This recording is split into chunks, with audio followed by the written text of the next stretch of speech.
اعوذ باللہ من الشیطان الرجیم بسم اللہ الرحمن الرحیم اللہم صلی علی محمد وعلی محمد وجل فرجهم اجمعین۔ ویورز، آج کا ہمارا ٹاپک ابو البشر حضرت آدم علیہ السلام کی تخلیق ہے، تو شروع کرتے ہیں۔ بسم اللہ الرحمن الرحیم، الحمدللہ رب العالمین، والصلاة والسلام علی سید الانبیاء والمرسلین محمد وآل طیبین الطاہرین، اما بعد۔ امیر المومنین حضرت علی ابن ابی طالب علیہ السلام نے فرمایا، تمام حمد اس خدا کے لیے ہے جو چیزوں کو ان کے وجود میں آنے سے پہلے جانتا تھا، ان کی حدود نہایت پر احاطہ کیے ہوئے تھا اور ان کے نفوس و اجزا کو پہچانتا تھا۔ پھر یہ کہ اس نے کشادہ فضا، وسیع اطراف و اکناف اور خلا کی وسعتیں خلق کی اور ان میں ایسا پانی بہایا جس کے دریائے مواج کی لہریں طوفانی اور بحر سخار کی موجیں تہ بتہ تھیں۔ اسے تیز ہوا اور تند آندھی کی پشت پر لادا، پھر اسے پانی کے پلٹانے کا حکم دیا اور اسے اس کے پابند رکھنے پر قابو دیا اور اسے پانی کی سرحد سے ملا دیا۔ اس کے نیچے ہوا دور تک پھیلی ہوئی تھی اور اوپر پانی ٹھاٹھے مار رہا تھا۔ پھر اللہ سبحانہ نے اس پانی کے اندر ایک ہوا خلق کی جس کا چلنا بانجھ تھا اور اسے اس کے مرکز پر قرار رکھا، اس کے جھونکے تیز کر دیے اور اس کے چلنے کی جگہ دور و دراز تک پھیلا دی۔ پھر اس کے چلنے کی جگہ دور دراز تک پھیلا دی اور اس ہوا کو معمور کیا کہ وہ پانی کے ذخیرے کو تھپیڑے دے اور بحر بے قرار کی موجوں کو اچھالے۔ اس ہوا نے پانی کو یوں متھ دیا جس طرح دہی کے مشکیزے کو متھا جاتا ہے اور اسے ڈھکیلتی ہوئی تیزی سے چلی جس طرح خالی فضا میں چلتی ہے، اور پانی کے ابتدائی حصے کو آخری حصے پر وہ ٹھہرے ہوئے کو چلتے ہوئے پانی پر پلٹانے لگی۔ لہٰذا جب بنی جان قوم جن کی تباہی و بربادی کے بعد ایک روایات اور قول و مرسل کے مطابق اس دنیا کی سرزمین ہزاروں سال تک ویران و سنسان اور غیر آباد پڑی رہی، پھر مشیت کی طرف سے ملائکوں کی صفوں میں یہ اعلان ہوا کہ میں زمین پر اپنا ایک خلیفہ نائب مقرر کرنے والا ہوں۔ فرشتے جو جناتوں کا باہمی کشت و خون اور اس کا عبرتناک انجام دیکھ چکے تھے کہنے لگے، معبود، کیا تو ایسے کو اپنا خلیفہ مقرر کرے گا جو زمین پر خون ریزی اور فساد برپا کرے؟ حالانکہ ہم تیری تسبیح و تقدیس کرتے ہیں۔ جواب ملا، میری تمام حکمتیں راز میں ہیں اور جو میں جانتا ہوں وہ تم نہیں جانتے۔ فرشتے خاموش ہو گئے۔ دوبارہ پھر اعلان ہوا کہ میں مٹی سے ایک مخصوص مخلوق انسان کو پیدا کرنے والا ہوں، اور دیکھو جب میں اس کا پتلا تیار کر کے اس میں اپنی پسندیدہ روح داخل کروں تو اس کے سامنے تم سب اپنی اپنی پیشانیاں سجدے میں رکھ دینا۔ اس اعلان کو بھی تمام ملائکہ نے سنا اور کسی نے انکار نہیں کیا۔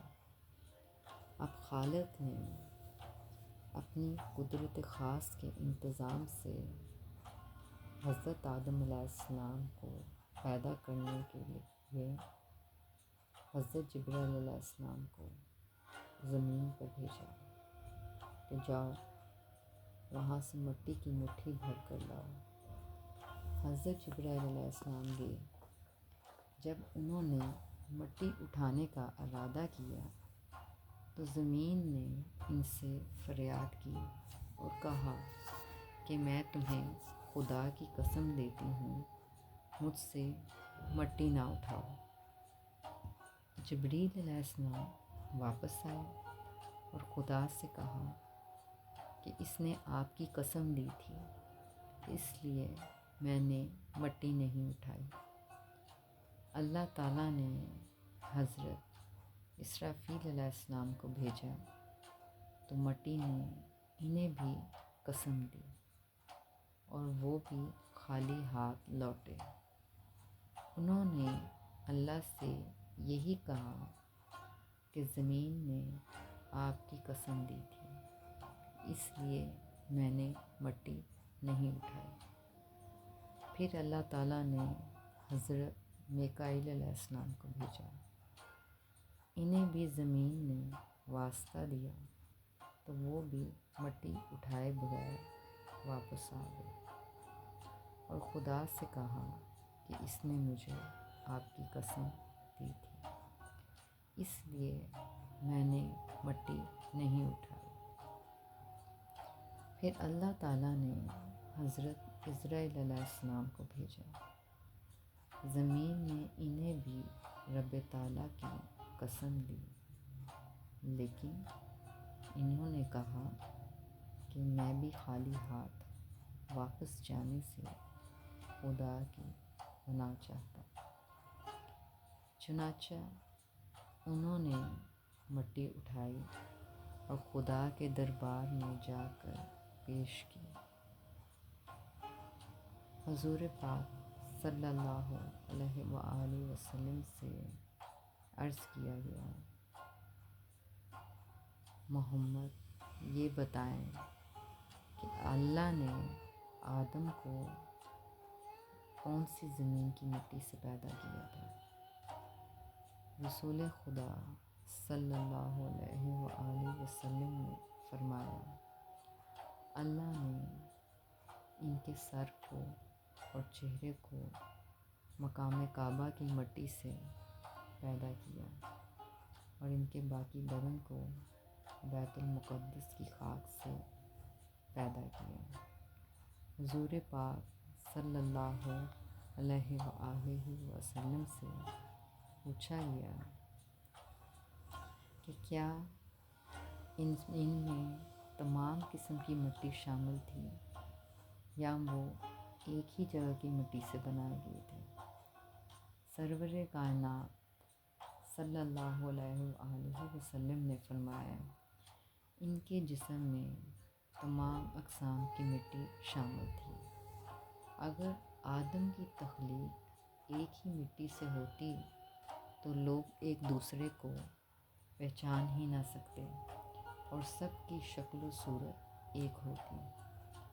پھر حضور پاک صلی اللہ علیہ وآلہ وسلم سے پوچھا گیا کہ کیا دنیا میں اس کی مثال بھی موجود ہے؟